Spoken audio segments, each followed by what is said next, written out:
आप सभी को शारदीय नवरात्रि की मंगल शुभकामनाएं। मां भगवती जगदम्बा की कृपा सदैव आप और आपके समस्त परिवार पर बनी रहे। दोस्तों, 3 अक्टूबर 2024 से यानी कि गुरुवार से शारदीय नवरात्रि का प्रारंभ हो रहा है और आज की वीडियो में मैं आपसे शेयर करने वाली हूँ शारदीय नवरात्रि की पहले दिन की पूजा विधि। शारदीय नवरात्रि में कलश की स्थापना करके पहले दिन से पूजा प्रारंभ की जाती है, चौकी की स्थापना की जाती है, अखंड दीपक लगाते हैं, ज्वारे बोते हैं और बहुत सारे विधि विधान से षोडशोपचार विधि से माता जगदम्बा की आराधना की जाती है।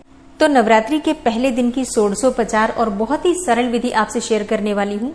बहुत आसानी से आप पूजा आराधना षोडशोपचार विधि से कर भी पाएंगे और इस पूजा का संपूर्ण लाभ भी आपको मिलेगा। इसके अलावा नवरात्रि में पूजा की सामग्री क्या होगी और कलश स्थापना का शुभ मुहूर्त क्या होगा, ये संपूर्ण जानकारी आपको आज की वीडियो में शेयर करने वाली हूँ। और हाँ, बहुत सारे भक्तों के प्रश्न होते हैं कि हम कलश की स्थापना नहीं कर पाते हैं या फिर ज्वारे नहीं बो पा रहे हैं या अखंड दीपक नहीं लगा पाते हैं, तो ऐसे में किस प्रकार से हम माता की चौकी लगाए बिना पूजा आराधना कर सकते हैं। आपके बहुत सारे प्रश्नों के उत्तर आज की वीडियो में शामिल हैं, तो बहुत महत्वपूर्ण है आज की वीडियो, पूरा जरूर देख लीजिए। अच्छी लगे वीडियो तो लाइक भी जरूर कीजिए, क्योंकि आपके लाइक्स, आपके कमेंट्स मेरे लिए बहुत महत्वपूर्ण होते हैं। यही एकमात्र जरिया है जिनसे मुझे पता चलता है कि आपको ये वीडियो अच्छी लगती है और आपके लिए ये वीडियो उपयोगी है। तो अगर वीडियो अच्छी लगे तो लाइक तो जरूर ही किया कीजिए।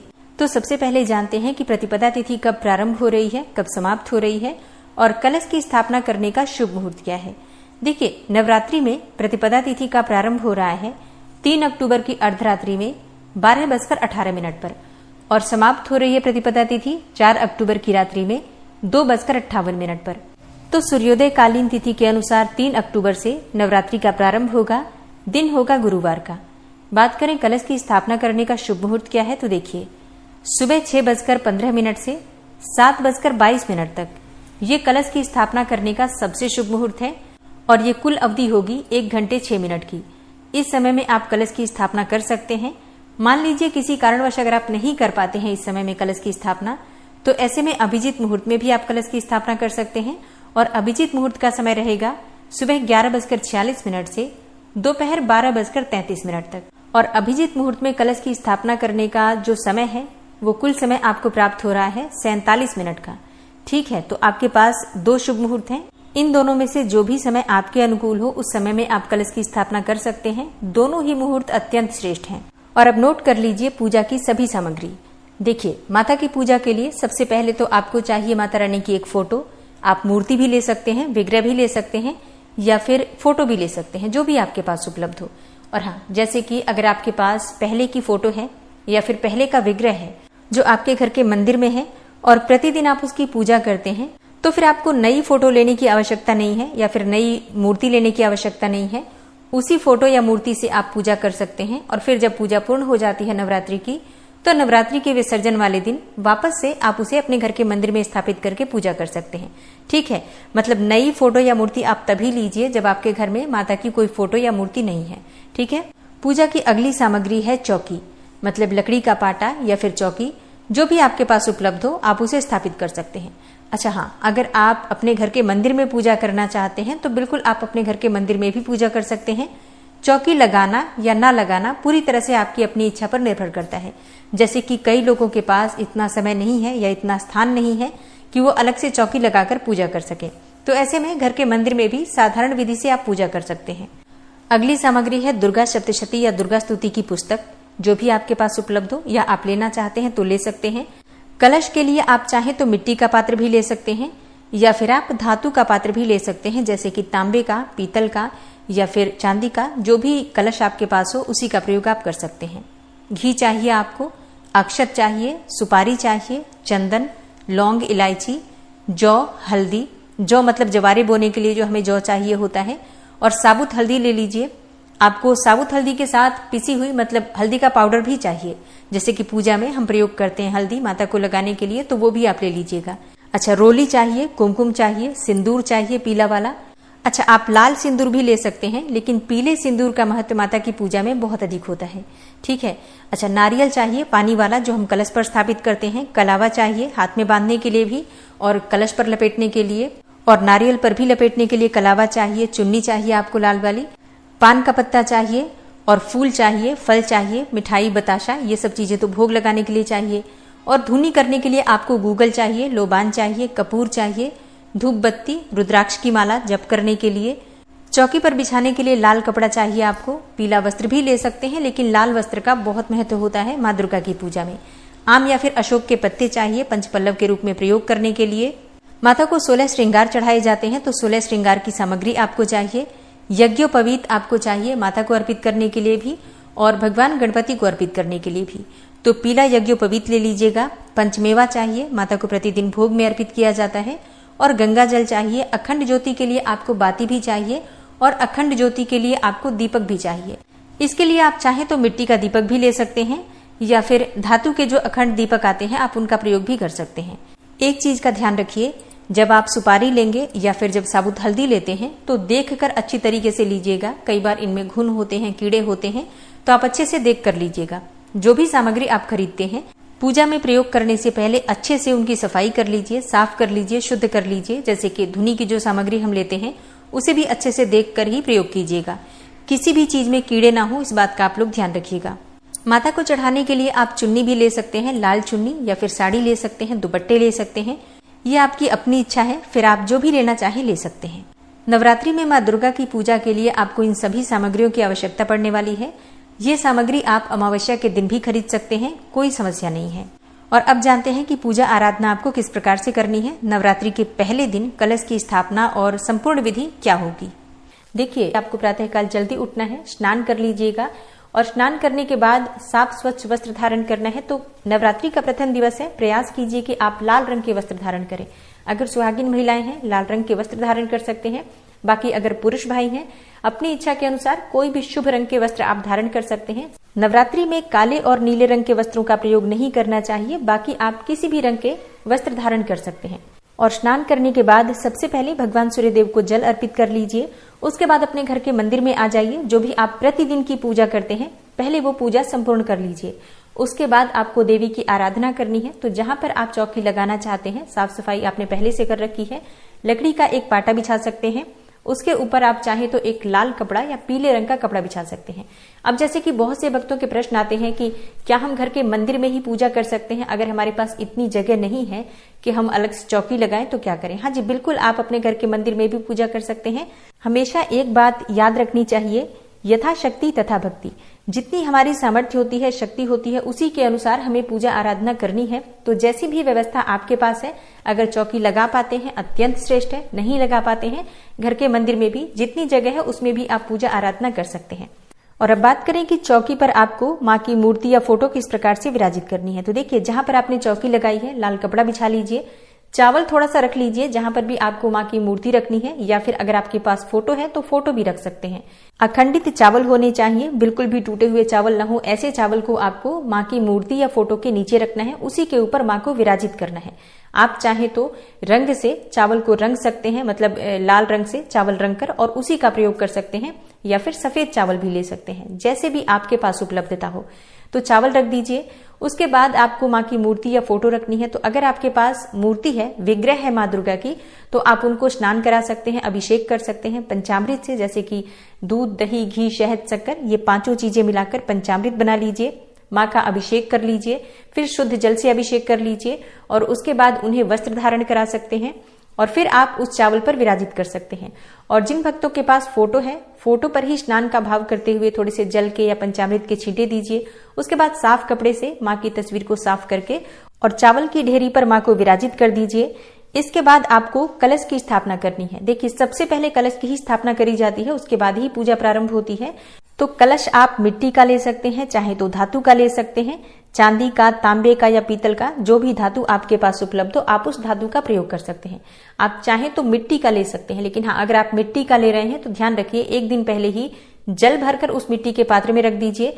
जब अच्छी तरह से जल सोख लेता है वो पात्र, फिर आप कल उस जल को पलट दीजिए किसी पौधे में और उसके बाद उसी मिट्टी के पात्र को कलश के रूप में आप रख सकते हैं।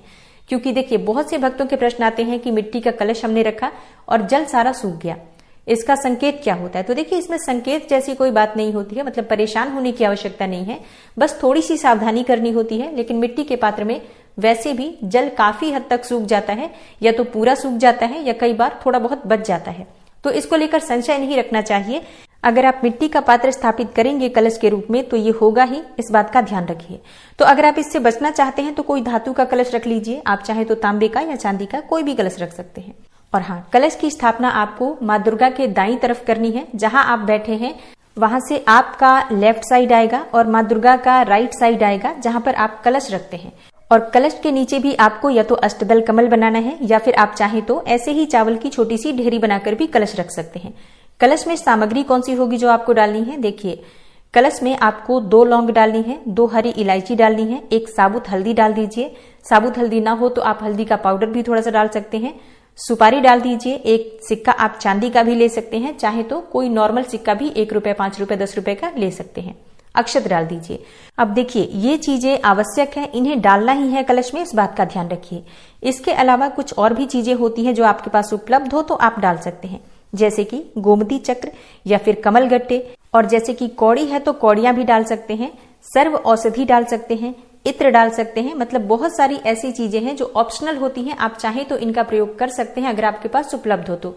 इन सभी चीजों का अपना महत्व होता है, अगर आप डालते हैं अत्यंत ही श्रेष्ठ होगा, लेकिन अगर आपके पास उपलब्ध ना हो तो लौंग, इलायची, साबुत हल्दी, सुपारी, सिक्का, अक्षत, ये जरूरी चीजें हैं, ये जरूर प्रयोग कीजिए कलश में। तो कलश स्थापित करने से पहले कलश को साफ कर लीजिए। उसके बाद आप इसमें थोड़ा सा गंगा जल डालते हैं, कोई भी पवित्र नदी का जल हो तो आप उसका भी प्रयोग कर सकते हैं। इसके बाद जल से इस पात्र को भर दीजिए और जो भी सामग्री आपके पास है कलश में डालने वाली, ये सभी सामग्री कलश में डालकर उस चावल की ढेरी पर आपको ये कलश रख देना है। इसके ऊपर आपको पंच पल्लव रखना है, मतलब आम या अशोक के पत्ते 9 या 11 की संख्या में पत्ते होने चाहिए जो आपको कलश पर रखना है। इसके ऊपर एक पूर्ण पात्र रख दीजिए। पूर्ण पात्र क्या होता है? देखिए, आप चाहें तो मिट्टी का एक पात्र ले सकते हैं, ढक्कन जैसा होता है, या फिर कोई भी प्लेट रख सकते हैं। उसी प्लेट में आप चाहें तो थोड़ा सा चावल रख सकते हैं और इस चावल पर आपको नारियल की स्थापना करनी है। बहुत से लोग इस पर दीपक की भी स्थापना करते हैं, दीप कलश भी बनाते हैं, तो पूरी तरह से आपकी अपनी इच्छा है। वैसे कलश पर नारियल रखना ज्यादा श्रेष्ठ होता है। और हाँ, कलश पर जब नारियल रखा जाता है तो इस बात का ध्यान रखिए कि नारियल का मुख आपकी तरफ होना चाहिए और नारियल पानी वाला होना चाहिए। नारियल के ऊपर आपको स्वास्तिक बनाना है, रोली से स्वास्तिक बना सकते हैं। और हाँ, नारियल के ऊपर आपको कलावा लपेटना है। अगर आप कलावा लपेटते हैं तो 3 बार कलावा लपेटेंगे, और अगर आप चाहें तो जो चुन्नी होती है लाल वाली, उस चुन्नी को भी नारियल पर लपेट सकते हैं, जो भी चीज आपके पास उपलब्ध हो। और हाँ, जब आप कलश रखते हैं तो कलश को अच्छी तरीके से सेट कर दीजिए, क्योंकि अगर आप 9 दिन तक पूजा आराधना करते हैं तो नवरात्रि में 9 दिनों तक कलश को छुआ नहीं जाता है, बिल्कुल भी हिलाया नहीं जाता है। इसलिए जब आप कलश रख रहे होते हैं तभी अच्छे से चेक कर लीजिए कलश कहीं से भी हिले ना या गिरे ना, क्योंकि बाद में कई लोगों के ऐसे भी प्रश्न आते हैं कि हमारा कलश बीच में ही गिर गया है, मतलब किसी भी दिन किसी के हाथ से लगकर गिर गया है, क्या करें? तो देखिए, एक बार कलश गिर जाता है, हिल जाता है, उसके बाद तो आप कुछ भी नहीं कर सकते हैं। संशय मुक्त होकर बस पूजा आराधना कर सकते हैं। लेकिन पहले ही जब हम कलश की स्थापना कर रहे होते हैं तो बहुत अच्छी तरीके से चेक कर लेते हैं कि हिले ना कलश, एकदम अच्छे से सेटल हो जाए, तभी हम पूजा प्रारंभ करते हैं। तब उसके ऊपर हम नारियल इत्यादि रखते हैं। तो जब आप कलश रख लेते हैं, देख लीजिए, उसके बाद दीपक प्रज्वलित कर लीजिए और दीपक प्रज्वलित करने के बाद आप कलश का पूजन करेंगे।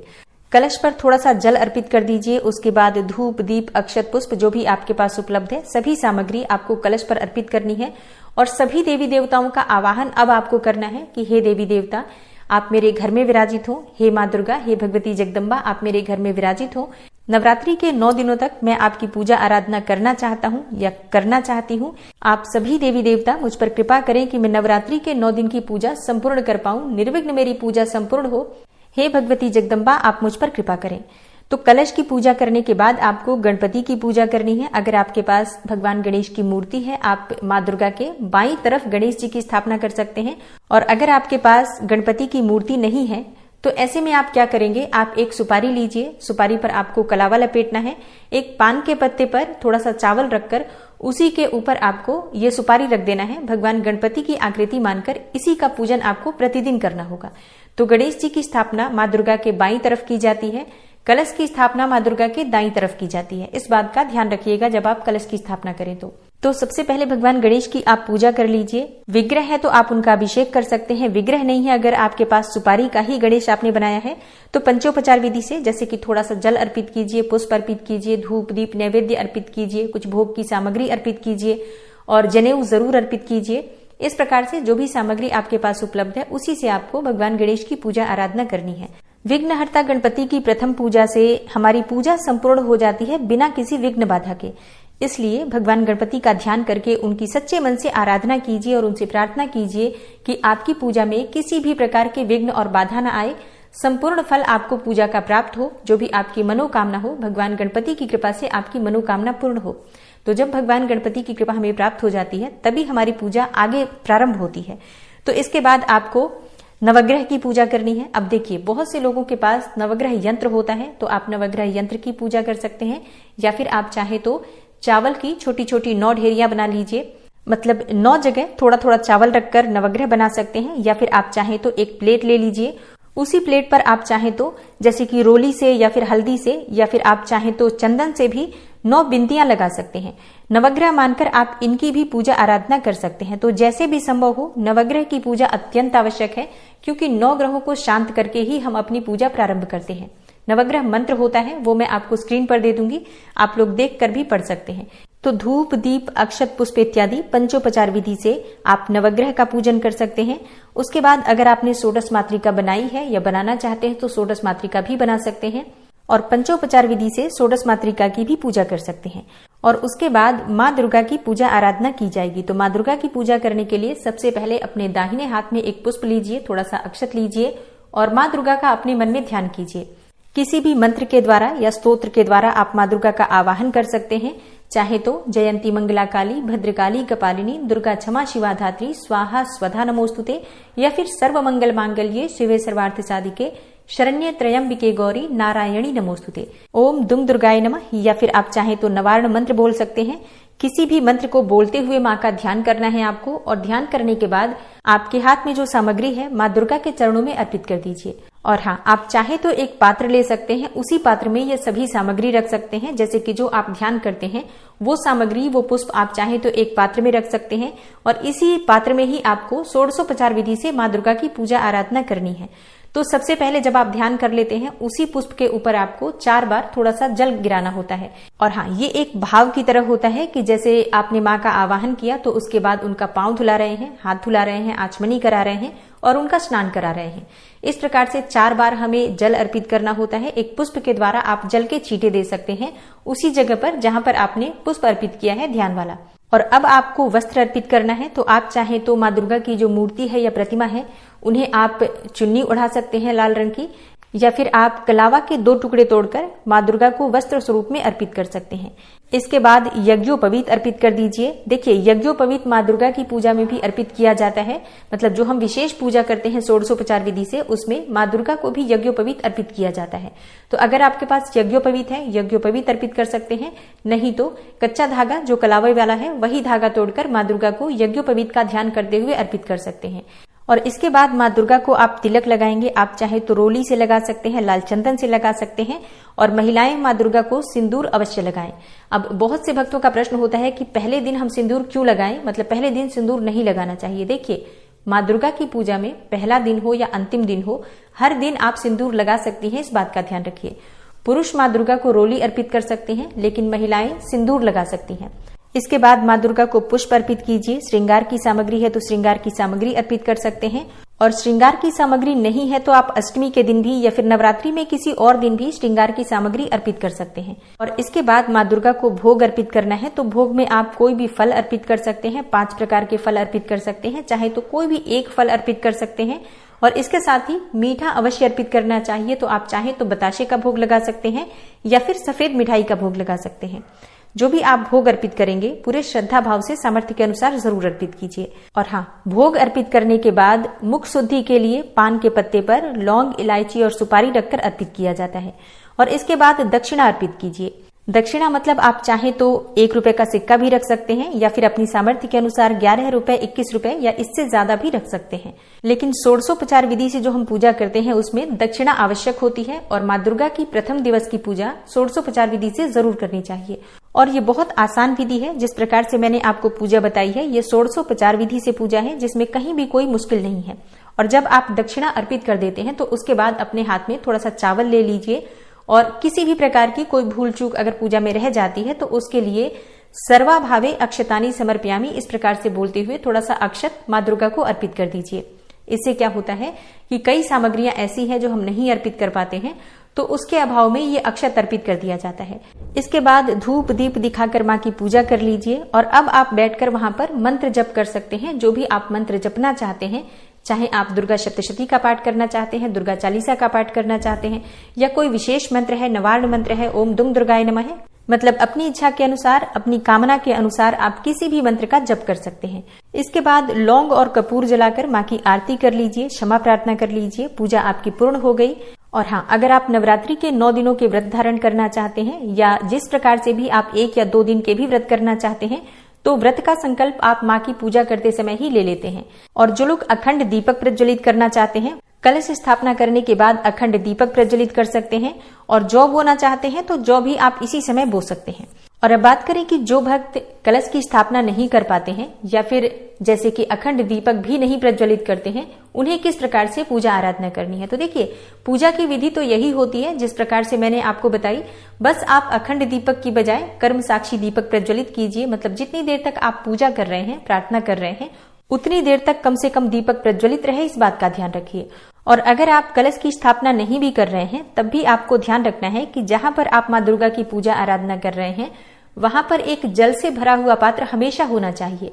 तो प्रतिदिन एक जल से भरा पात्र आप वहां रखेंगे और अगले दिन जब आप पूजा करेंगे तो वो जल आप किसी गमले में डाल देंगे और दोबारा दूसरा जल, मतलब शुद्ध ताजा जल भरकर फिर से आप माँ दुर्गा के पास रख देंगे। तो हर रोज आप जल से भरा पात्र अवश्य रखिए अगर आप कलश की स्थापना नहीं कर रहे हैं तो।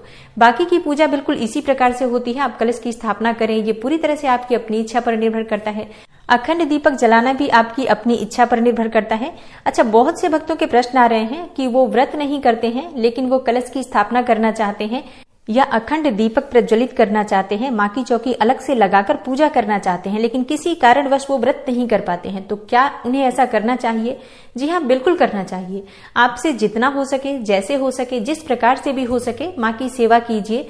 जरूरी नहीं है कि आप व्रत करेंगे, व्रत नहीं कर पाते हैं तो भी आप अपना भोजन बिल्कुल शुद्ध और सात्विक रखिए। बिल्कुल बिना लहसुन प्याज का आपको भोजन करना है।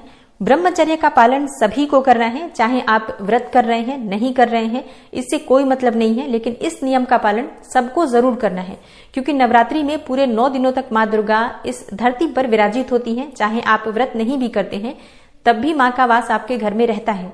इसलिए ब्रह्मचर्य का पूर्ण रूप से पालन करना चाहिए। घर में शुद्ध और सात्विक भोजन बनना चाहिए। किसी के लिए भी लहसुन प्याज मत बनाइए।